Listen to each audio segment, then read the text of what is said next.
diperiksa KPK 5 jam. Saya mendukung upaya langkah hukum yang diambil oleh KPK berkaitan dengan penyimpangan dan korupsi pengadaan tanah muncul. Rata-rata yang jadi sasaran program DP 0 rupiah Anies Baswedan ini adalah warga tidak mampu yang juga tidak berpenghasilan tetap. Jadi bagaimana mereka bisa lolos persyaratan yang diminta oleh bank? Yang dilakukan oleh salah satu BUMD DKI Jakarta, yaitu oleh PT Saranajaya.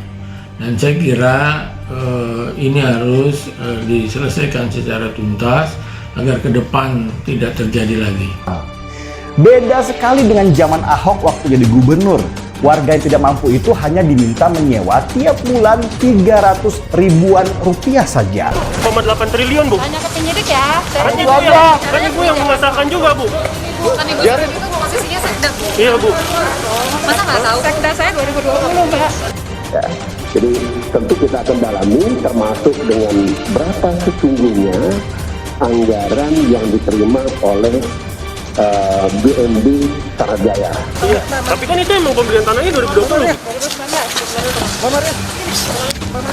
Itu, Bu, itu jadi gimana nggak dirapatin tapi bisa jadi final gitu, duitnya keluar gimana, Bu? Tanya ke penyidik ya. Saya di program kebijakannya saja. Langsung aja Bu, penyidik mau karena cukup besar yang kami terima, misalnya angkanya sesuai dengan APBD itu ada surat putusan seputar peraturan-peraturan yang ada di Jakarta. Lalu ada 9 pertanyaan yang sifatnya biografi formil, tanggal lahir dan lain, itu ada 9 pertanyaan. Tapi yang menyangkut program perumahan ada 8. nomor 405 itu besarannya kurang lebih 1,8 triliun. Terus ada berasal surat putusan 1684 itu dari APBD perubahan sebesar 800 miliar. Nah itu semua kita dalami ya.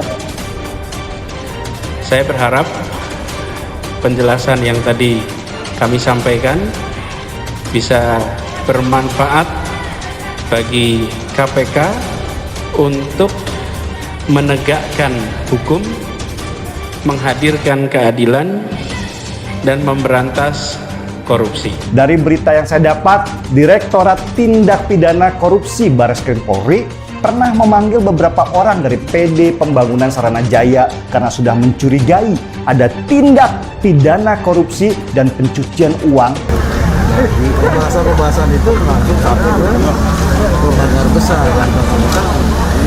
Kita bodohan itu saya serahkan kepada eksekutif. Nah, itu eksekutif punya tanggung jawab. Dari pembelian lahan-lahan itu. Cuma beritanya belum berlanjut karena memang masih dalam tahap penyelidikan. Sampai akhirnya KPK sendiri yang menetapkan telah menjadikan tersangka Direksi PD Pembangunan Saranajaya itu. Anies ada 8 pernyataan soal program pengadaan rumah di Jakarta. Gubernur DKI Anies Baswedan selesai pemeriksaan penyidik Komisi Pemberantasan Korupsi untuk kasus dengan korupsi pengadaan lahan di Munjul, Kelurahan Pondok Ranggon, Kecamatan Cipayung, Jakarta Timur pada tahun 2019 pada Selasa. Pantauan Kompas.com. Anies keluar dari gedung KPK merah putih memakai seragam dinas gubernur dan masker abu-abu pada pukul 15, 5 jam dari sejak ia tiba pukul 10:05 WIB. Anies diperiksa sebagai saksi untuk tersangka ex-direktur utama Perusahaan Umum Daerah Pembangunan Saranajaya, Yoli Cornelis Pinontoan. Jadi, tadi alhamdulillah sudah selesai memenuhi panggilan untuk memberikan keterangan. Ada 8 pernyataan yang terkait dengan program pengadaan rumah di Jakarta. Begitulah ujar Anies di gedung KPK Merah Putih pada Selasa. Tanyaannya menyangkut landasan program dan seputar peraturan-peraturan yang ada di Jakarta. Begitulah kata dia. Anies menambahkan penyidik KPK juga menanyakan 9 pertanyaan bersifat biografi, formil seperti tanggal lahir dan sebagainya. Sebenarnya tadi sudah selesai mungkin sekitar jam setengah 1, tapi kemudian lebih panjang mereview, memastikan bahwa yang tertulis itu sama. Tuntas tadi semua kira-kira jam 3-an mungkin, begitu kata dia. Anies pun berharap penjelasan yang disampaikan kepada penyidik KPK dapat bermanfaat bagi lembaga anti rasuah untuk menegakkan hukum, menghadirkan keadilan, dan memberantas korupsi. Harapannya penjelasan-penjelasan tadi bisa membantu untuk KPK bisa menjalankan tugasnya. Begitulah kata dia. Menyangkut substansi, nanti biar KPK yang menjelaskan dari sisi kami tentang apa yang menjadi program. Begitulah tutur Anies.